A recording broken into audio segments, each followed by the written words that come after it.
Hello and welcome to ज़रा हट के। मुबशर ज़ैदी, ज़रार खुड़ो और वसतुल्लाह खान का सलाम कबूल कीजिए।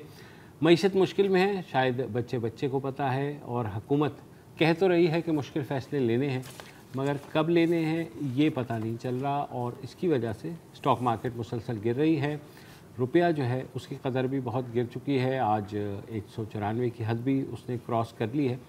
और कल जब वज़ीर ख़ज़ाना मिफ्ता इस्माइल ने प्रेस कॉन्फ्रेंस की और कहा कि वो पेट्रोलियम प्राइसेस जो है उनको नहीं बढ़ा रहे, मगर साथ ही उन्होंने शराइत व ज़वाबित लागू वाला एक नीचे ट्वीट में मैसेज भी किया, लेकिन हम अपने इस फ़ैसले को जो है उस पर नज़रसानी भी कर सकते हैं और जल्द ही कर सकते हैं। अब इसका पता नहीं क्या मतलब है, क्योंकि 2 रोज़ के बाद यानी परसों जो है मिफ्ता जा रहे हैं दोहा IMF से मुज़ाकरात करने के लिए, और IMF के पास जो है वो चाबी है कि अगर वो पाकिस्तान के लिए किसी भी फंडिंग दोस्त ममालिक की हो या कहीं से भी आ रही हो, उसका ताला खोलने के लिए हमें पहले IMF को राम करना पड़ेगा।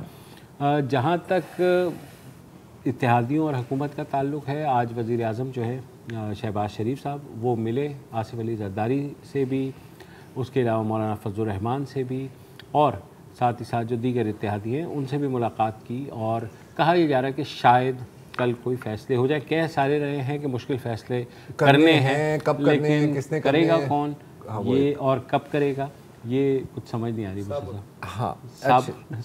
साबुन तो सर आजकल तो हुकूमत का तो बड़ा सिंपल है ना कि जी देखें, अगर हमने जाके ये फैसला कर लिया और आप लोग पीछे हट गए तो फिर हमारा क्या बनेगा इत्तेहादियों के साथ। अच्छा, इत्तेहादी बैठे हुए हैं आराम से, अभी मतलब कुछ इत्तेहादियों का मौक़िफ़ तो आया है, अभी शाजिब खानज़ादा के शो पे ही मुज़म्मान कायरा साहब थे, मेरा ख्याल है वो कह रहे थे कि जी हम आपके साथ हैं, बिल्कुल आप फैसला। तो आसिफ अली ज़रदारी भी कह चुके हैं प्रेस कॉन्फ्रेंस में कि हम जो है मुशावरत से और सब मिल करके इसका मुकाबला करेंगे, लेकिन मुकाबला बिल्कुल करना चाहिए। लेकिन मसले की समझ भी आ रही है क्या या नहीं? क्योंकि मसले की तो समझ आ रही है, मसले की तो समझ उनको ये आ रही है कि जनाब अगर हम फ्यूल प्राइसेस बढ़ाते हैं तो जाहिर है आवाम के ऊपर बोझ पड़ जाएगा, आवाम के ऊपर बोझ पड़ जाएगा तो चीखें निकलेंगी तो पॉलिटिकल कॉस्ट होगा उसका, और अगर हुकूमत के ऊपर अगर जल्दी इलेक्शंस हो गए तो फिर वो बहुत ही भारी पड़ेगा। ऐसा और यही वो जो PDM थी, आपको याद होगा इमरान खान से ये मुतालबा कर रहे थे कि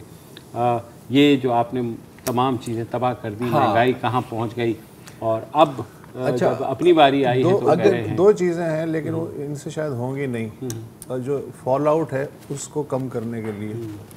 अच्छा, एक तो बदकिस्मती ये है कि सियासत को मईशत के ताबे करने की बजाय मईशत को सियासत के ताबे करने की इस वक्त कोशिश हो रही है। 2 चीज़ साथ साथ चलती हैं।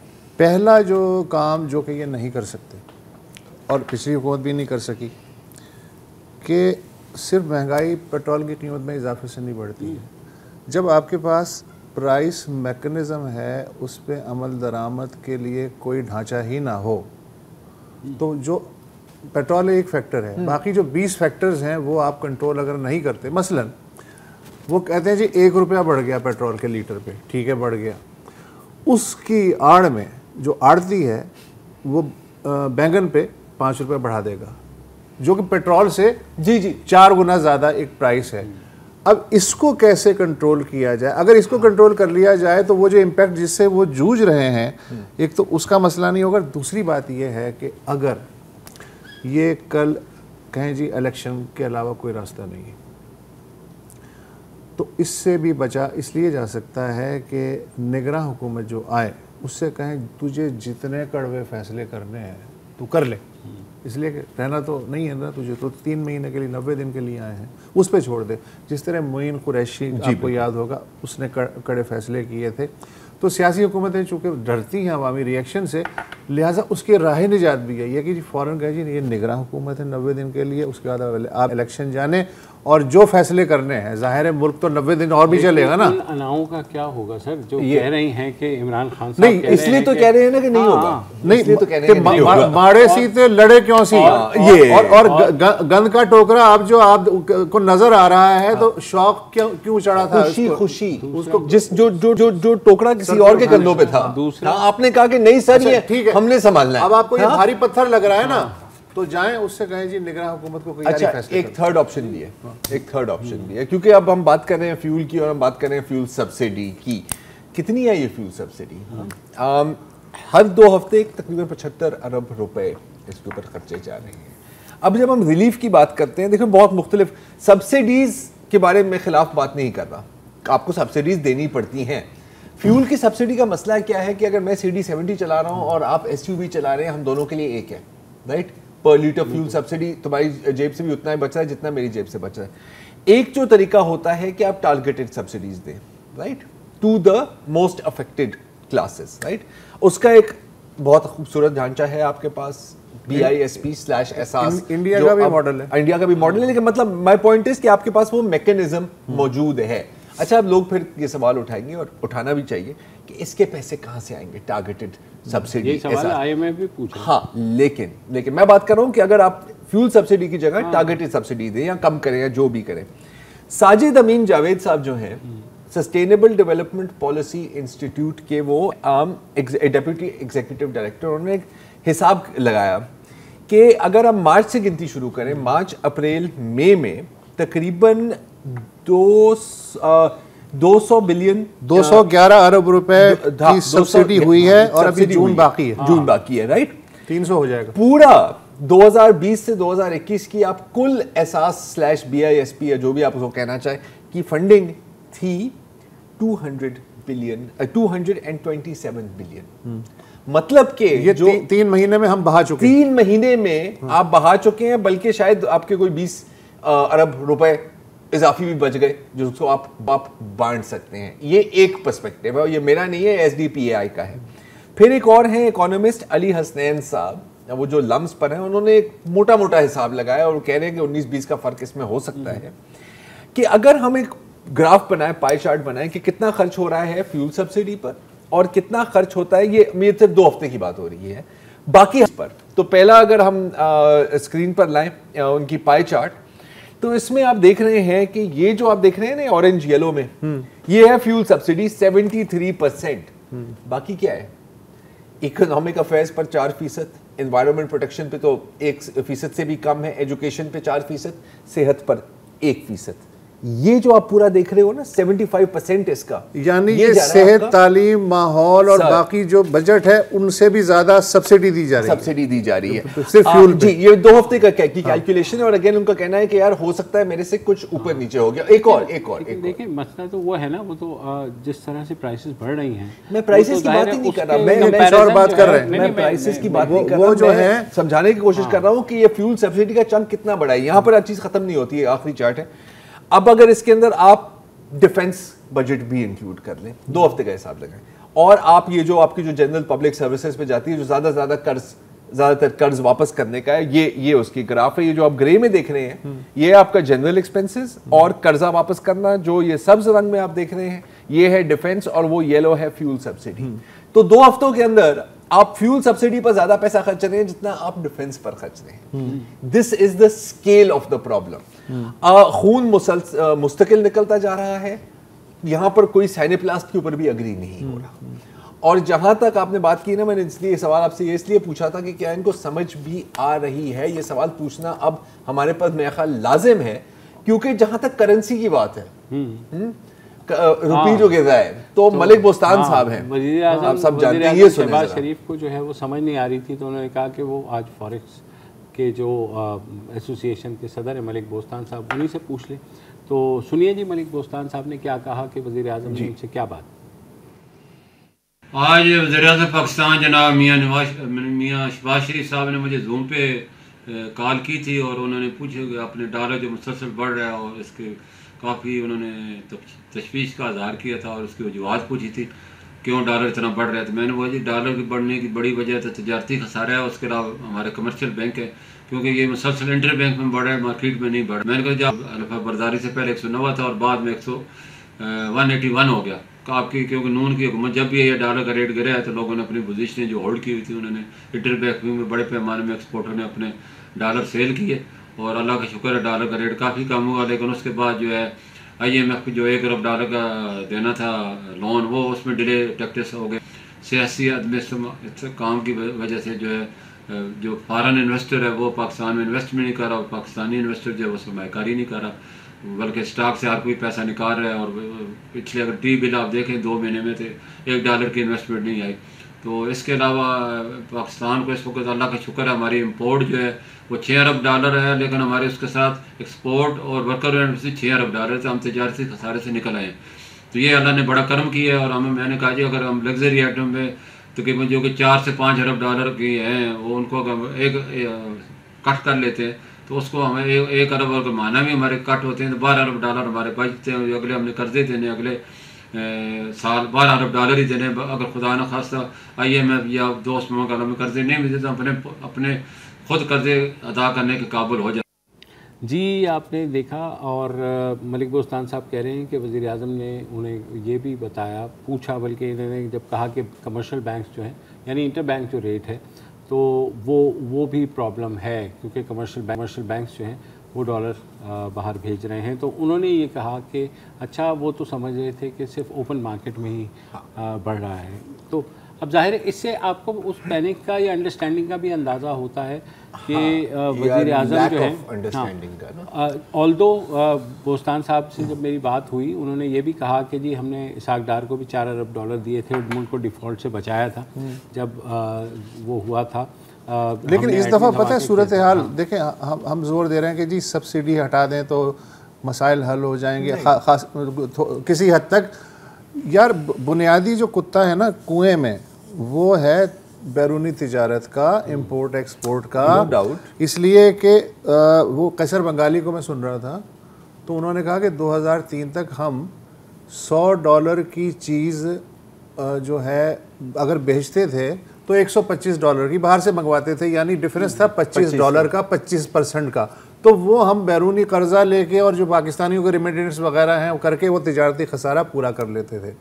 लेकिन आज जो है सूरत हाल वो ये है कि हम $100 की जो चीज़ बेच रहे हैं उसके बदले $230 की चीज़ मंगवा रहे हैं, यानी जो खसारे का गैप है 130% हो चुका है। ये कितने भी कर्जे ले लें आप IMF से, और अगर रेमिटेंसेस भी डबल हो जाएं तब भी ये मसले का हल नहीं है। आउट ऑफ द बॉक्स जाके चीजें, लेकिन ये अगेन ना वो इसमें ना होगा, ये मिड टू लॉन्ग टर्म की बात हो गई ना। अभी तो क्योंकि हम फ्यूल सब्सिडी ही हमें ब्लीड कर रही है, तो पहले तो ये जो आपके यहाँ से जो रिस्ट कटी हुई है और जैसे फवारे निकल रहे हैं खून के, पहले आपने उसको कंट्रोल करना है, फिर आप अपनी डाइट और लाइफस्टाइल पर आएंगे ना। ये भी फैलाया जाता है कि IMF जो है वो सब्सिडी का दुश्मन है। IMF जो है वो सब्सिडी का दुश्मन नहीं है, बल्कि जो है कि अगर मतलूबा फंडिंग मौजूद है, जो हम दिन में बात कर रहे थे, तब तो ठीक है, आप सब्सिडी देना अफोर्ड कर सकते हैं। लेकिन अगर वो फंडिंग मौजूद नहीं है और आप चाइना कटिंग करके सब्सिडी का इंतजाम कर रहे हैं, तो इसका मतलब है कि आप अपना बजट खसारा और बढ़ा रहे हैं, अपने पैर पे खुद कुल्हाड़ी मार रहे हैं। ये लैंड माइन जो है जाहिर है पिछली हुकूमत ने बिछाई, और इमरान खान ने जब फ्रीज करने का ऐलान किया तो हुकूमत गई, वो तो हुकूमत चली गई। और यही कुछ याद है आपको, जब पिछली हुकूमत जब इमरान हुकूमत आई थी तो टैक्सेस जो है ना वो छूट देकर उन्होंने भी उनके लिए कहा था कि सर ये आपके लिए तोहफा, ये चेक करें तो वो उस वक्त संभाल गए थे। अच्छा, एक्सपोर्ट्स हमारी हाईएस्ट हैं इस वक्त, 3 बिलियन से ऊपर चली गई हैं।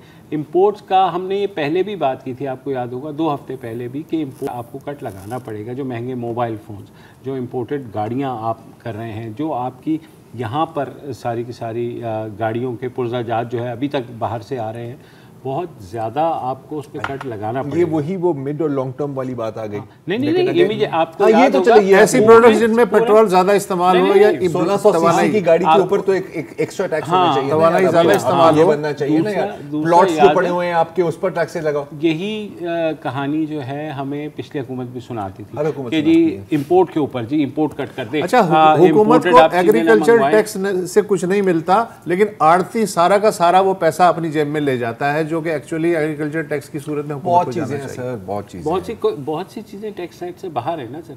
अब प्रॉपर्टी टैक्स देखना आप, इवेल्युएशन ऑफ जो प्रॉपर्टी है वो उन्होंने थोड़ा सा ऊपर किया था, लेकिन उसके अंदर भी कुछ नहीं है। बहरहाल एक वक्फा लेते हैं जी, वक्फे के बाद हमें सहाफ़ी अरीबा शाहिद प्रॉफिट मैगज़ीन की ज्वाइन करेंगी और उनसे भी हम समझने की कोशिश करेंगे कि क्या कोई रास्ता बचा है वक्फे के बाद।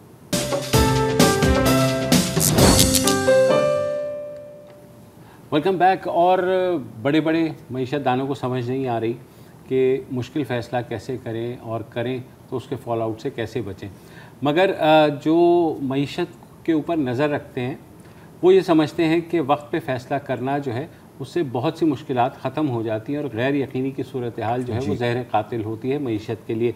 हमें ज्वाइन किया है सहाफ़ी अरीबा शाहिद ने, प्रॉफिट मैगज़ीन में लिखती हैं।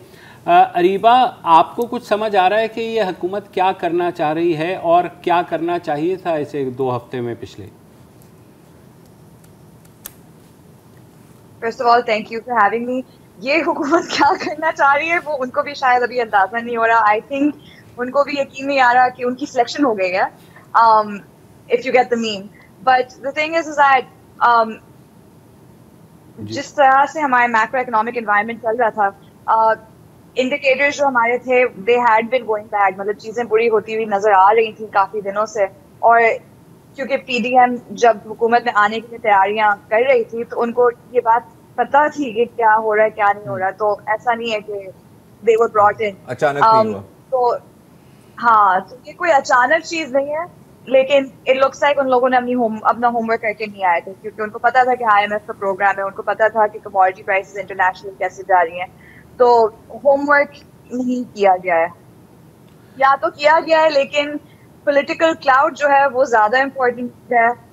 और लेकिन अरीबा ये मैं कैसे मान लूं कि उन्होंने होमवर्क नहीं किया, इसलिए कि इन्होंने तो नैरेटिव ही यही बिल्डअप किया था कि ये जो कल के लौंडे हैं 3.5 साल से इन्होंने मईशत की ऐसी तैसी कर दी है, हम पुराने चावल हैं, हमें 30 साल से पता है कि मईशत को कैसे संभाला जाता है, हमारे पास एक्सपर्ट्स हैं एक से एक, और उसकी बुनियाद पे ये आए थे। तो अब कैसे मान लूं कि इन्होंने तैयारी नहीं की थी?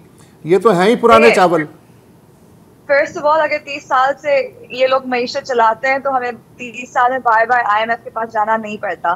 तो again Dev already answered that. लेकिन मोर इम्पोर्टेंटली ये वाली बात है कि होमवर्क इन लोगों ने शायद किया है लेकिन वो उसको इम्प्लीमेंट नहीं करना चाह रहे, बिकॉज इम्प्लीमेंट करेंगे तो अगले इलेक्शन जब आएंगे तो इनको वोट्स शायद ना मिलें, क्योंकि वो पॉपुलरिस्ट मूव्स अभी करना पसंद कर रहे हैं विच इकोनॉमी के लिए जो बुरे हैं। जैसे फॉर इंस्टेंस ये जो पेट्रोल की प्राइसेस की जो सब्सिडी है, ये आवाम तो इससे बहुत खुश हो रही है कि हमें पेट्रोल सस्ता मिल रहा है, या पेट्रोल हमें ज्यादा महंगा नहीं मिल रहा, नॉट सस्ता बट ज्यादा महंगा नहीं मिल रहा, लेकिन अल्टीमेटली इसका इम्पैक्ट, इसके नुकसान आवाम को ही पड़ रहा है। लेकिन हुकूमत जो है इसको टैकल करने की पॉलिटिकल विल का मसला है। पिछले 30 साल की बात की तो ये भी मैं क्लियर कर लूं कि पिछले 30 सालों में बहुत लोग आए हैं और बहुत लोग गए हैं, एंड अगेन पॉइंट यही है कि no one has a plan. Areeba, अब एज ए जर्नलिस्ट एक चीज जिसको हम शायद थोड़ा सा ज्यादा वैल्यू करते हैं वो है कम्युनिकेशन, राइट? कि हुकूमत की तरफ से अब पॉलिसीज हम सब जानते हैं, पॉलिटिकल कॉस्ट हमें पता है कितना होगा, इनका इकोनॉमिक कॉस्ट तो हम सह रहे हैं, लेकिन हम देखते हैं कि क्या डायरेक्शन नजर आती है, क्या कम्युनिकेट किया जा रहा है, क्या लोगों को समझाने की कोशिश की जा रही है। अभी भी शायद इस प्रोग्राम के दौरान कुछ गवर्नमेंट की तरफ से एड्स भी चल रहे हैं और वो कह रहे हैं जी ये हुआ है वो हुआ। आज मैंने पता है क्या देखा अरीबा, शायद आपने भी देखा होगा, श्रीलंका के जो वजीर आजम है रनिल विक्रमसिंघे, उन्होंने कोई एक 15-20 ट्वीट्स का थ्रेड किया है जिसमें पहले जो उनका जुमला है उन्होंने कहा है कि जो अगले 2-3 महीने आने वाले हैं वो हमारी ज़िंदगी के सबसे मुश्किल तरीन होंगे। मैं हकीकत को छुपाना नहीं चाह रहा और मैं आपसे झूठ नहीं बोलना चाह रहा, मुझे खौफ आता है इन चीज़ों को देखकर, लेकिन ये हकीकत है। और फिर उन्होंने स्टेप बाय स्टेप एक्सप्लेन किया। अच्छा, ये मैं श्रीलंका की बात कर रहा हूँ जहाँ पर लिटरली गिराव जलाओ चल रहा है। यहाँ आपने इस वक्त तक किस किस्म की कम्युनिकेशन देखी है हुकूमत से, या आपने ज्यादा कंफ्यूजन ही देखी है? ओके, सो हुकूमत की जो है कम्युनिकेशन इस मामले में ज्यादातर आ रही है डायरेक्टली फ्रॉम फाइनेंस मिनिस्ट्री में, मुफ्ता इस्माइल से आ रही है। लेकिन फिर एक तरफ वो कुछ कहते हैं, फिर अगले दिन डार टीवी पे आके उसका बिल्कुल ऑपोजिट कह देते हैं। तो ये चीजें से कम्युनिकेशन में बहुत मसला आ रहा है। I think at this time अगर कोई हुकूमत का बंदा बैठे, लोग आवाम से बात करे, आवाम को समझाए कि हम किस मुश्किल में हैं और क्या हो सकता है और क्या अभी करते हुए जा रहे हैं ये लोग, इफ दे कम्युनिकेट तो शायद आवाम समझ ले, शायद चीजें बेहतर की तरफ जाएं। लेकिन there is no communication और there is no effort for communication, तो उसकी थोड़ी कमी मुझे नजर आ रही है। और अभी वो इकोनॉमिस्ट भी हमारे पास नहीं है, स्पोक्समैन की तरह. So I think वो एक element missing है कि एक constant commentary on what is happening. जिससे गैर यकीनी की सूरत हाल आती है. अरी भाई ये जो कह रहे हैं कि जी हम इसलिए सब्सिडी नहीं हटा रहे हैं पेट्रोलियम प्रोडक्ट से कि महंगाई का तूफान आ जाएगा, आप तो इकोनॉमी पे नज़र रखती हैं. अगर फ़र्ज़ करें सब्सिडी ज़ीरो कर देते हैं, ज़्यादा से ज़्यादा कितना तूफान आएगा? देखिए फ्यूल प्राइसेस का ये होता है कि फ्यूल प्राइसेस के जो प्राइसेस आप बढ़ाते हैं तो उसके बाद हर चीज़ की प्राइस बढ़ती है. अब उसका एक कॉन्सेप्ट ये होता है कि हमारे मुल्क में जब प्राइसेस बढ़ती हैं या हमारे मुल्क में नहीं ग्लोबली जब प्राइसेस बढ़ती हैं तो वो वापस नीचे नहीं आती. तो चाहे पेट्रोल की प्राइसेस ओवर टाइम इंटरनेशनली कम भी हो जाए तो वो नीचे नहीं आएंगी. तो ये जो लेवल ऑफ इन्फ्लेशन है दिस विल परसिस्ट. तो अगर ये सब्सिडी हटा देते हैं तो पेट्रोल की price let's say around 200 rupees तक चली जाती है. हमारे इम्पोर्ट्स तो कम होंगे लेकिन बजट्स लोगों की पर्सनल बजट्स के ऊपर अराउंड 20% तक का फर्क आ सकता है एट द वेरी लीस्ट. ठीक है, ठीक है, बहुत शुक्रिया. उतनी तनख्वाह बढ़ा दें. मसला है ना बॉस के, देखो फर्क होगी अपनी जगह, तोशा खाना अपनी जगह, जलसे का जवाब जलसा देना अपनी जगह. इस वक्त जो मेरी नाक़िस राय में पेट का मसला जरूरत है, पेट का मसला है, और लोगों को कम्युनिकेट करें, वार्न करें और तैयार करें. और जिस फैसले करने के लिए आप आए हैं तजर्बेकार, और सब्ज़ बाग ना दिखाएं, उन्हें कहें जी ये है मसला, आगे बताएं क्या करना है. आप बताएं क्या करना है, घबराना या नहीं घबराना, या तो फिर इलेक्शन करा दो. लेकिन मास्टर स्ट्रोक ये है कि 6 दिन काम होगा. हाँ, मास्टर स्ट्रोक, यस सर, ताकि और पेट्रोल आप पेट्रोल. आप नई हुकूमत पे तंज कर रहे हैं? नहीं, मैं तो मैं खोल के तनकीद कर रहा हूँ.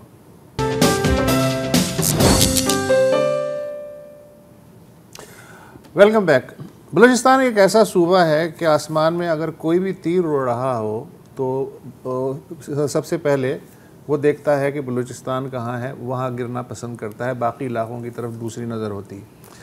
अब मसलन इसी को लीजिएगा, जो डेरा बुगती का ज़िला है उसमें एक तहसील है पीर को, वहाँ कॉलरा की वबा फैली हुई है. 40,000 के लगभग आबादी है और कॉलरा जो है बहुत ही मैनेजेबल किस्म की बीमारी है, कम से कम आजकल के मैार के हिसाब से.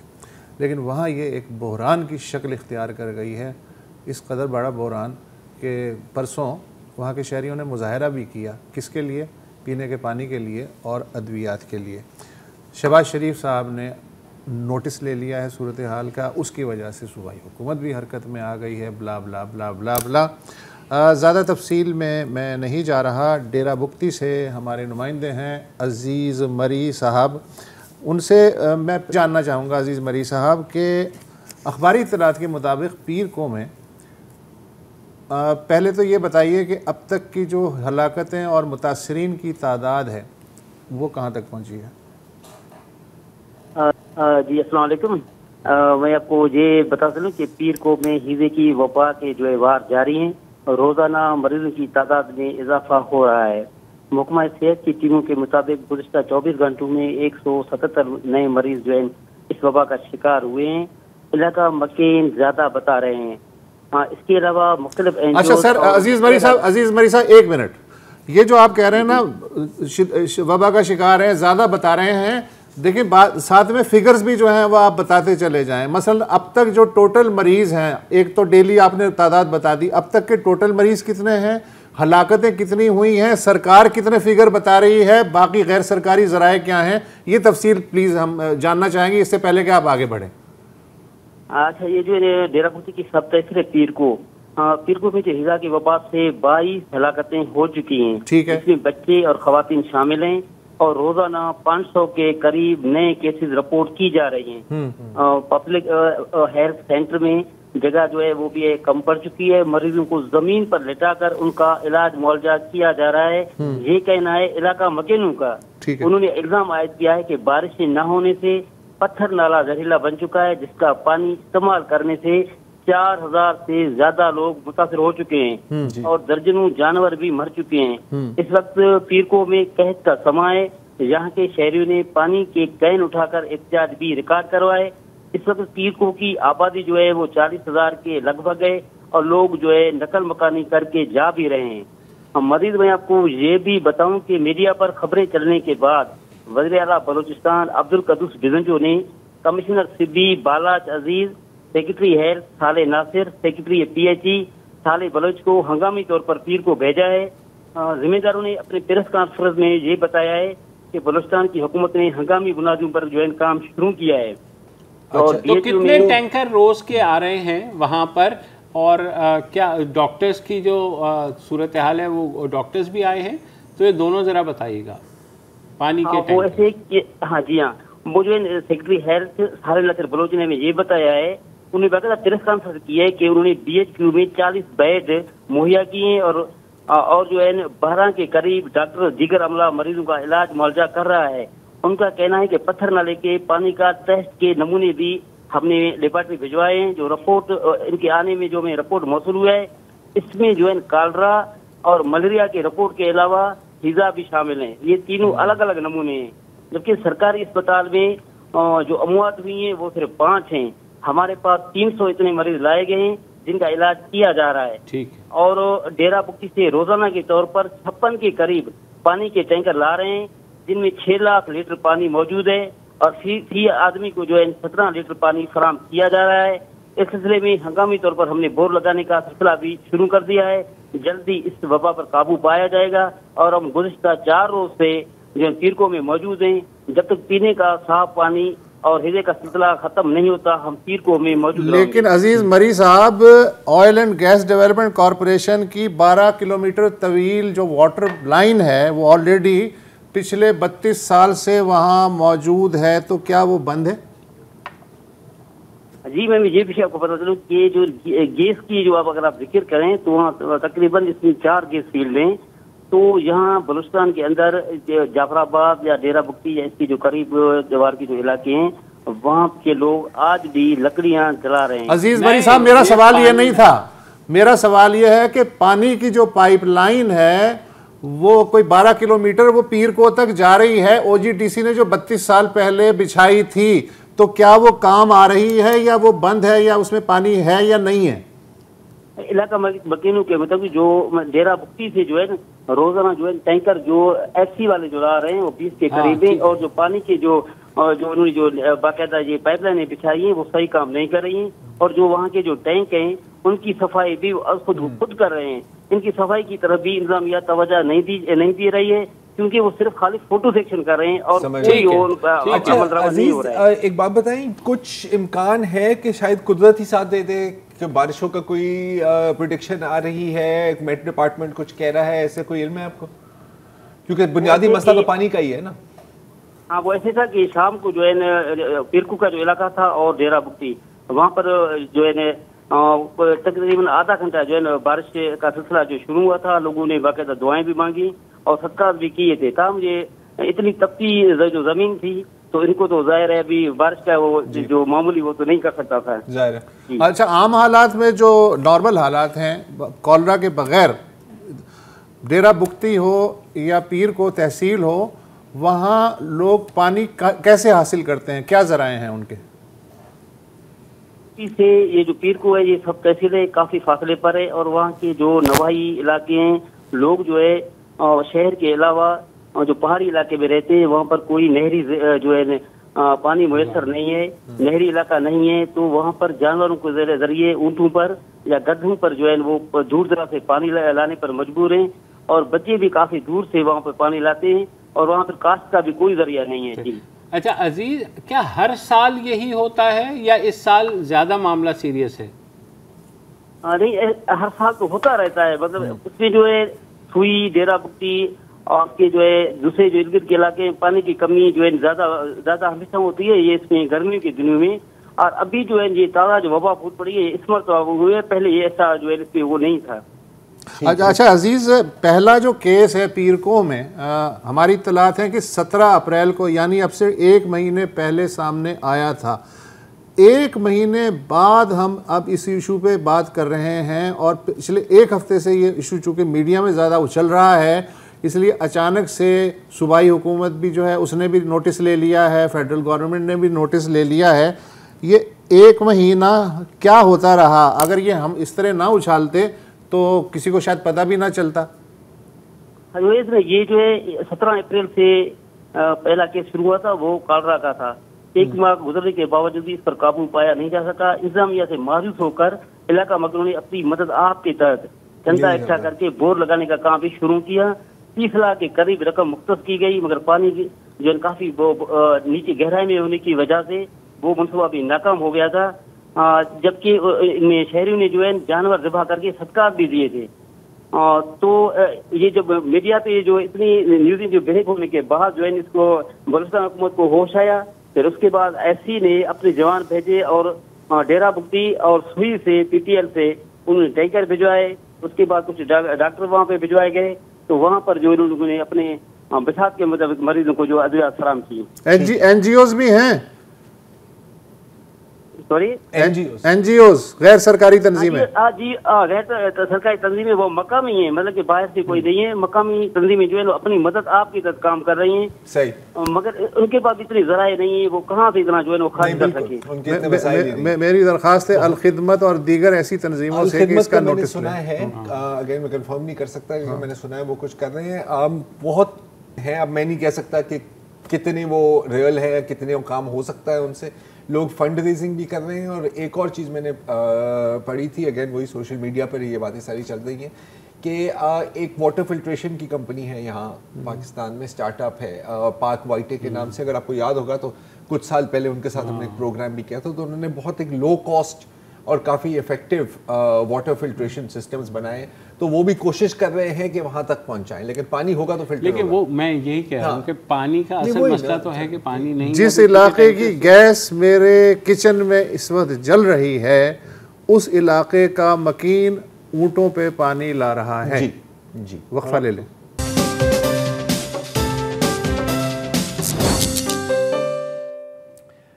Welcome back.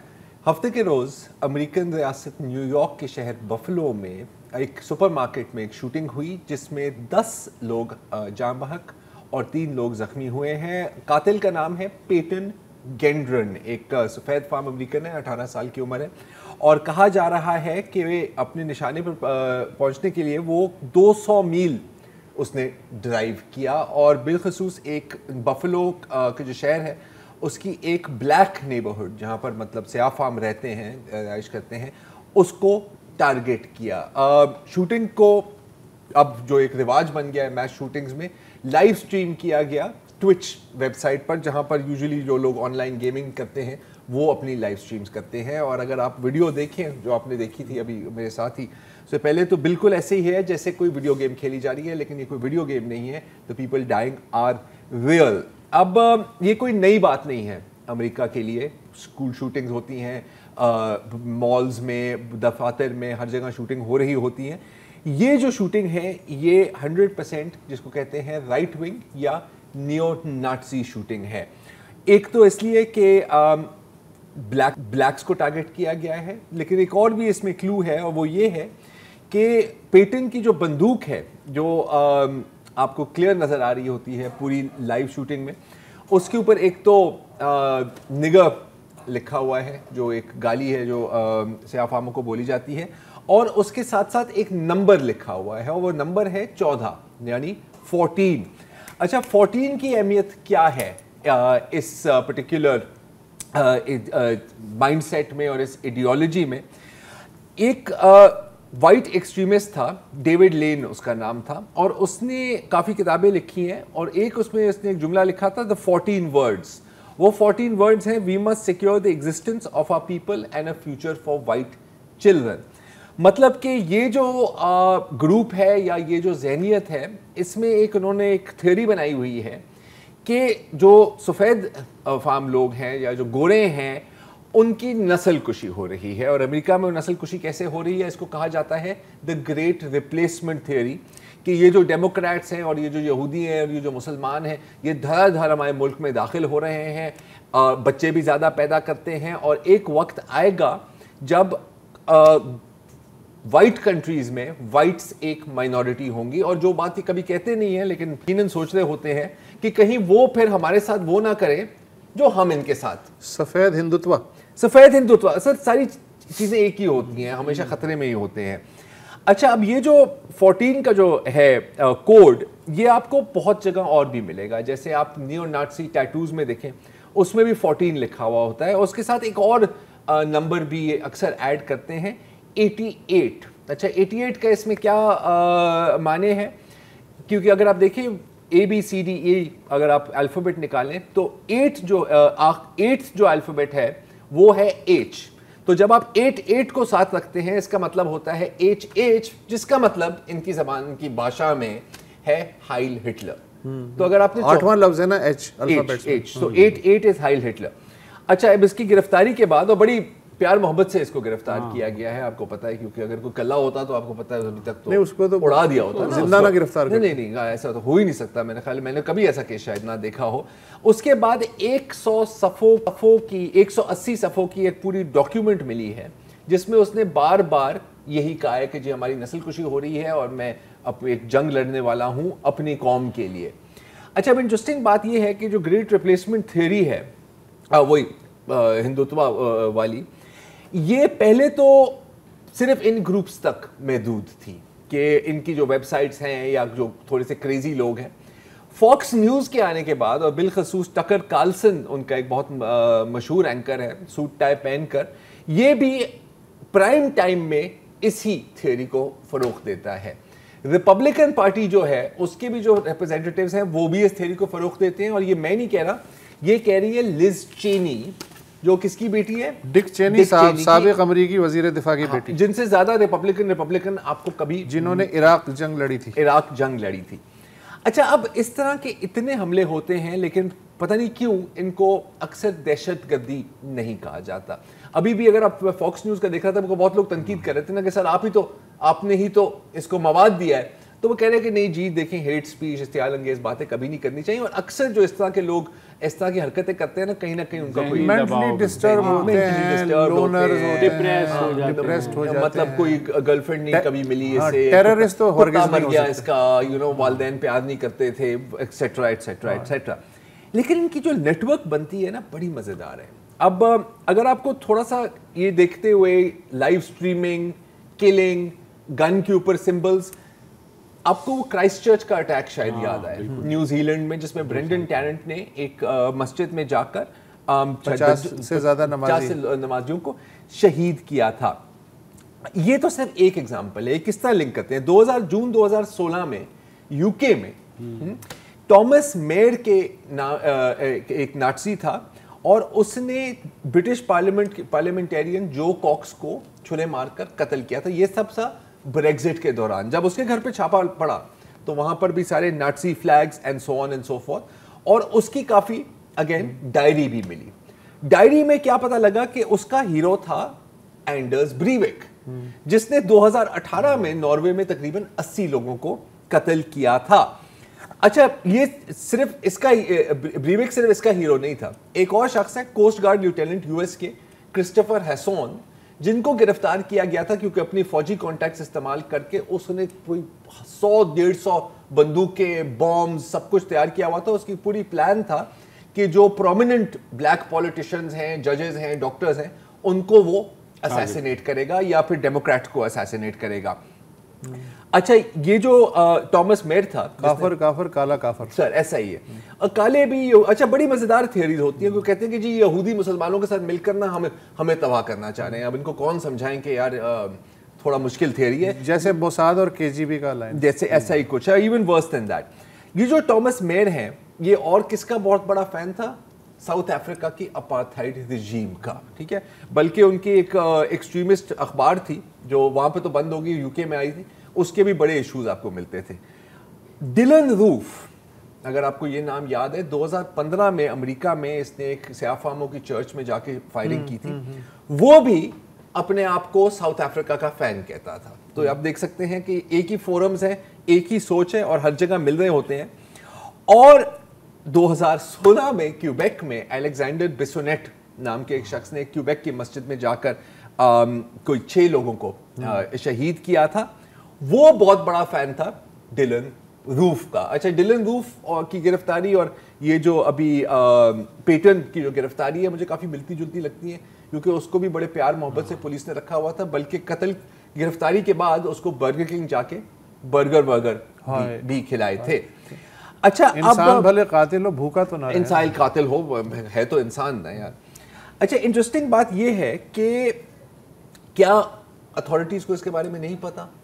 इसने ये जो जिसने आज ये हफ्ते के रोज़ फायरिंग की थी, उसको हाई स्कूल से निकाला गया था कुछ 2-3 दिनों के लिए, क्योंकि वो कह रहा था कि मैं हम सबको उड़ा दूंगा, लेकिन किसी वॉच लिस्ट पे नहीं था, किसी चीज़ पे नहीं था। पिछले साल ही एक डिपार्टमेंट ऑफ होमलैंड सिक्योरिटी की एक रिपोर्ट आती है जिसमें वो कहते हैं कि अब 60 से 70% जो दहशतगर्द हमले होते हैं अमेरिका में, या जो मनसूबाबंदी होती है, वो सब गोरों के जानिब से आते हैं। अब ये कोई आज की बात नहीं है कि उनको आज नहीं पता लगा, क्योंकि 2009 में डैरिल जॉनसन एक शख्स थे जो एनालिस्ट थे डिपार्टमेंट ऑफ होमलैंड सिक्योरिटी के, उसने पूरी एक रिपोर्ट लिखी थी कि सर आप तो जिहाद मुसलमान कर रहे रहते हैं, असल जो थ्रेट है डोमेस्टिकली वो यहाँ से है। वो रिपोर्ट कभी पब्लिक नहीं हुई, क्योंकि जब फॉक्स न्यूज़ और बाकियों रिपब्लिकन को पता लगा उसके बारे में, उसने कहा कि यार हमें दहशतगर्द बोलते हो तुम, तो वो चीज़ शेल्फ हो गई। एक हफ्ता पहले मैं रिपोर्ट पढ़ा था रॉयटर्स की, ये जो पुलिस की बात हुई ना कि अपनी प्यार मोहब्बत से यार तू तो हमारा बच्चा है, जिसमें उन्होंने क्लियरली कहा है कि कम से कम 30 से 40% जो आपके जो पुलिस ट्रेनर्स हैं वो भी इन ग्रुप्स के मेंबर्स होते हैं। तो ये आप देख रहे हैं कि वहां पर क्या चल रहा है। ऐसे हर वाक़े के बाद एक का दुक्का आवाज उठती है, वो गन कंट्रोल तो कहते हैं पागल हो गया गन कंट्रोल। अच्छा, उसकी जो जवाब देते हैं ना वो बड़ी खूबसूरत होती है। कहते हैं कि जी अगर किसी और के पास बंदूक होती तो वो रोक लेता। इंटरेस्टिंग बात यह है कि मेरा ख्याल है कि अमेरिका में कई रियासतों में सिगरेट खरीदना ज्यादा मुश्किल है ऑटोमेटिक वेपन्स खरीदना। गन तो आपको वहाँ कहीं से भी, that's like my right and my freedom, you know। जनाब आज के लिए इतना ही थी, कल दोबारा हाजिर होंगे। खुदा हाफिज़। अस्सलाम वालेकुम। अगर आपको हमारे शो पसंद आया है तो प्लीज़ हमारे YouTube चैनल को सब्सक्राइब करें, और अगर मुनासिब समझे तो इस वीडियो को लाइक भी कर लें, तो कोई हर्ज नहीं है, और शेयर भी कर लें और कमेंट भी कर दें, वरना वो सब ऐसे ही लिखते रहें। और ये जो दोनों कह रहे हैं ये कर लें जी प्लीज़, नहीं तो हमें भी घर जाना है, मैं आपके कंप्यूटर में नहीं रहना 24 घंटे। सही बात।